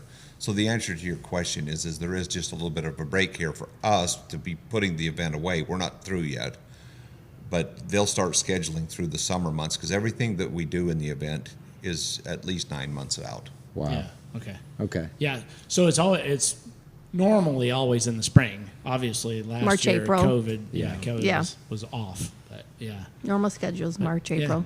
Well, that brings up another point when you're talking about putting on a show. People think that if you guys were putting on a show, that on Friday night you make a poster and you set it up and take a picture of it and put it on Craigslist and people show up. Yeah. It's a little different than that. Yeah. Takes Amen. a lot of planning. Yeah. Well, like our show. Is small fries compared to what you guys Right. have going on. for Right. real. But we had it this time last year. Yeah. It was Yeah. May 22nd, 23rd of Yeah. last year. Yeah. So we've moved it to later on. Yeah. to We think it'll Labor Day work weekend. better. Yeah. Well, and plus because in May, have you ever been to Memphis during the May months? Yes. It is like the gates of hell here. And last year, I mean, and again, you Yeah, know, you've back driven through all the rain. yeah, coming yeah, across. I want to say it was like 187 degrees that day, and like Shocking. It was hot. It was, but we had no rain. Yeah, and I totally feel lucked sorry out on for the guys because they're like, man, it is hot. We need some sort of shade, and of course, I'm like, man up and just get the job done, you know, in the blazing sun. Yeah, so. because we did it. We didn't put a tent up or anything, so it was Rookie. out in the sun. Yeah, but Right, we are rookies. There is no doubt. But me as a photographer was like awesome. I don't have to worry about like dark, Shadows. like super bright outside and then dark. And No, but you have to worry about your gym shoes melting on this curve. that. They had to worry about that. I didn't have to worry about it. Right. So the name of your show, one more time. The name of your show, Muscle Cars at the Strip. Muscle Cars at the Strip. So are we just muscle cars at the strip? Well, we kept Cars the at Muscle Cars? Mopar name on it with the Facebook page because they didn't want to have to go through the change with that. The most interesting thing about the show is when people read Muscle Cars at the Strip or Mopars at the Strip, they've seen this for now 20 years. Right. Right. And people still think that we hold it in front of the fountains at the Bellagio. Wow. Oh yeah. Because of the strip, but the drag strip in Vegas is called the, The strip. strip. Right. I will agree with that. When I was first approached by you, I was like, "Wow, this is awesome! This thing is on the strip in Vegas. It's going to be so crazy, you know." How are they going to shut I didn't down the know. strip So that's in why we Vegas? No, I was like, Doesn't "Man, happen. this is a crazy show." They actually shut down the strip, but yeah, no. But Las Vegas Motor Speedway, to me, I think is it's one of the nicest facilities I've been to. I ran the NASCAR track out there during SEMA. We had a NASCAR where you could do the NASCAR experience and stuff with McLeod clutches. Thank you.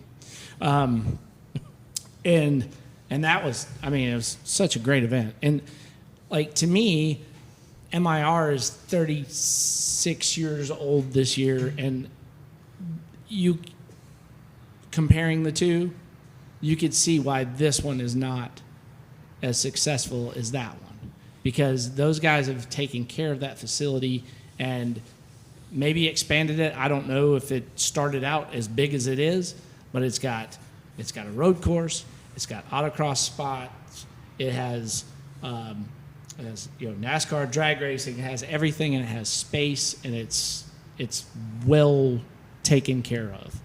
I mean, some of the parking lots maybe could be Well, redone, most drag strips are still getting used a lot. And in Yeah. all fairness to your facility Yeah. here, we have 2 national events yeah. at our event. Right. And we used to have NHRA here. right. We lost it. And it's quite a compliment to hear you talk about how nice that is. And we understand that. And the fact that it's held in Las Vegas, so it's a destination where people want to come. Right. We sometimes pinch ourselves, being from that small town in Utah, that we have a working relationship. and have the good fortune to be able to host an event at the Las Vegas Motor Speedway. Because when we walk on that property, we understand this is an opportunity, and there's an expectation that we're going to bring a certain level of professionalism, and we hope that shows in the show. Yeah. Right. I think it does. For sure. For sure. Absolutely. Last So, question from me. Any regrets about starting the show? Hell yes. How long is this podcast? However long we want it. Have you ever built a fender and got through and looked at it and says, this doesn't match that left one? It happens to me all the time. So what do? I shit can it and start over. I cannot believe the education that we've had. Yeah. And the people that we've gotten to meet and get to know because of the event all of that's probably the biggest surprise to Yeah. me. The friends It's you made been a along the pretty way. amazing ride. Yeah. I mean, for Phil to have been able to have personal phone calls with Ronnie Socks Right. Yeah. when Yeah. he was a kid, he never would have dreamt of being able Yeah. to do something like Yeah. that, you know? Yeah. And the things that he's been able to accomplish have been pretty amazing, actually. Yeah. So- For sure. So Herb McCandless Yeah. is actually from here. Yeah, he This is. is his hometown. So Yeah. yeah, I get it. I Yeah. get it. It's very cool. Herb has been a good friend and a supporter over the years, and I just wish Buddy Martin happy birthday on Sunday. And he wow. replied to me Yeah, in a, yeah. in a text. I mean, I'm not throwing names out here to impress anybody, but it's very humbling to know that you've been given that opportunity. For sure. Your question of do I have any regrets? I think that I've had the best job that any car guy could ever have. For sure. And I'm humbled by it. I mean, we're driving through Memphis and we've got to spend the time with you guys. This might just be a shop to you, but I could sit in here all day long Thanks, man. because I know Thanks a these lot. walls talk. Yeah. And I know what they would say if I just stayed in here and listened and watched. And that's the part of being an event promoter that people don't understand. That events are not an ad on Craigslist the night before. We've been out and beat the bush across the country for 20 years. Right. Yeah. And with that has come relationships that when I bought this car the other day, I was just like a bull because I saw a red car. I'm buying it. Right. Okay. And my kids are like, you're going to do what? And they don't realize that I'm lucky enough to have friends like Shawn, and now I consider you gentlemen friends, to be able to come spend a couple of hours in your shop Yeah. and hang out with you. And to me, that's the part of this that if I stop tomorrow, I'll have memories for 2 lifetimes. Right. And the amount of cool people that I've just been able to just be around is unbelievable. Yeah.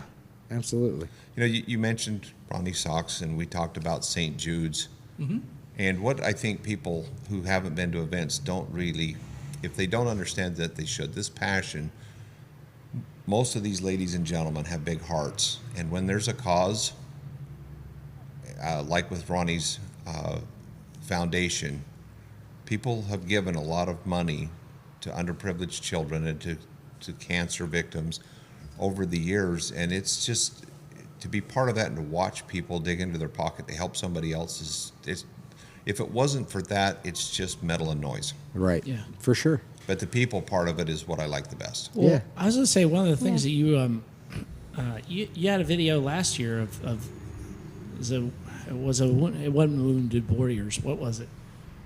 You were giving giving away. They gave away cars. So Yeah. Mopar 5150 Yeah. is the name of this group, and they've been quietly buying all these barn find cars, and they turned around and they gave 5 cars to combat vets on September 11th. Wow.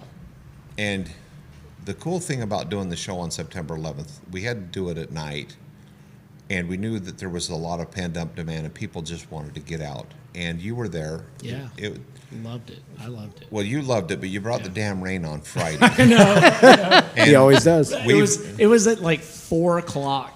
Yeah. Like it was supposed to open at 4, I think, or the gates open at 5, I believe, right? And like at 4:00, this monsoon rolled through Vegas. And I mean, like I was staying at the Bellagio Yeah. because I had a friend that had Bellagio money, and it blew like trees down in front of Bellagio. So Wow. like it was like a Memphis kind of storm that blew through there, and it went right up through the valley, and then Yeah. like right past the track, Well, right before the gates open. right before the gates open, and that event fought us like no event has ever had. Yeah. And when you're getting beat up, you just have to stay in the game, because at some point the fender's going to take shape, Right. right? And we knew that when it rained. I just thought to myself, okay, what's next? Lightning? And that day, that fought us. But on Saturday, on September 11th, 3 things happened that made that whole event worth it to me. The Yeah. first one was watching those combat vets stand there and be gifted a car. And not only did he give them the cars, the guys at Mopar's 5150, but then he delivered them to their hometowns, Wow. That's way cool. handed them the title to the car. And this is an open door to some of these veterans that have given so much. Yeah. And the other thing that happened that night was when we were trying to schedule a national anthem and do a opening ceremonies, and the racing just would not conform, and it was fighting us. Yeah. So it was supposed to be at 6 o'clock, 7 o'clock. Finally, at 9 o'clock at night, one of the racers came up to me and says, look, part of the opening ceremonies is we just had a racer from San Jose die of COVID because he had underlying conditions. And 17 of his neighbors and family are here to pay tribute to him. Oof. And at 9 o'clock, 6 of his buddies, and he left his car to one of the racers. Oh. So at 9 o'clock, as part of the opening ceremonies, 2 of his buddies come up and just did a hellacious burnout. And then they rolled down the racetrack at about 5 to 10 miles an hour. Very The second cool. cars came up and did the same thing. So you got all this white smoke. And they're playing on bagpipes. There's bagpipe music being played in his honor. Wow. Yeah. The third set of cars come up and does the same thing. The last car to come up was his Hellcat, and his best friend brought it up, and he just blew the tires off the car. That's awesome. And they all come up the return road, and they came down. And while they were coming back down the return road, again, they're playing bagpipes, and they start into a tribute to all of the brave people that saved this country on September 11th, 20 years earlier. Wow. And you could feel, I mean, I still Yeah. it tingles when I talk about it. Yeah. Yeah. My skin. And when the 7 cars came back and parked, they had an image of him standing by the car. And these 2 small Hispanic ladies come up to me, and one interpreted for the other, and it was his grandma. Wow. And she looked at me and she says, never did we ever expect this kind of respect paid for our Right. lost one. Yeah. Yeah. And that's when you realize that you're doing something that's way beyond For sure. gasoline. More and than cars. Yep. Yeah. Absolutely. That's epic. That is very epic. Yep. Yeah. Well, I dig think that. that's a good ending Absolutely. note for sure. So, what is the website or Facebook page and all that kind of stuff that people can go to look at the website? You need to answer that. I got Yeah, a smart right. ass answer. No, I'm I'm like, Is it a fans The- only the answer? The Facebook fan. page is the Mopars and Musclecars at the Strip, or at Matt's LV, MATS LV. That's kind of our acronym, Matt's, for Musclecars at the okay. Strip. Yep. So, and the website is the same, Matt's LV. MattsLV.com. Yep. So, Okay. yeah, so you guys check it out, and if you're out west, definitely stop by, see them, support them, because Absolutely. that is the biggest thing, is supporting events of people who are actually passionate about this crazy hobby that we Yeah, for sure. we all enjoy. So I can't thank you guys enough. It was really Well, a thank you. pleasure. man. Thank you for having us. Yeah. Yeah, thanks. I mean, Thanks. it was so crazy Thank that you. you happened to be passing through town. It was like he texted me. He's like, "Hey, you gonna be in town on Tuesday? Well, I want to stop at the rendezvous." And I'm like, "Tuesday? We don't have anybody for the podcast." I'm like, "Heck yeah, you're gonna be in the podcast too while you're at it." So, very, very cool. Well, Thanks thank a lot. you guys. Thank yeah, you. for sure. Thank and, you. we're gonna enjoy it, and you guys be safe on your trip all the way across the country. It's one hell of a country, and that's the way to do it. By the way, I did Route 66 last year. It was the most amazing thing ever. So, So, well, cool. Well, thank you very much. We don't have Javier No, to, we don't. to No, take us no. out. We normally get taken out with the 1930s voice, so we won't. Yeah. Matt, hop on here and take us out. Matt, can you do Come on, do it, Matt. Do it. Don't be a sissy. I don't have a voice for radio. Wow. All right. Well, this has No. been. You've got the episode face what? for radio Yeah, though. right. No. Yeah. You take us out. funny. Episode what? Yeah. Episode 14. Episode 14. Thanks, guys. See you you. next time. Thanks. Bye.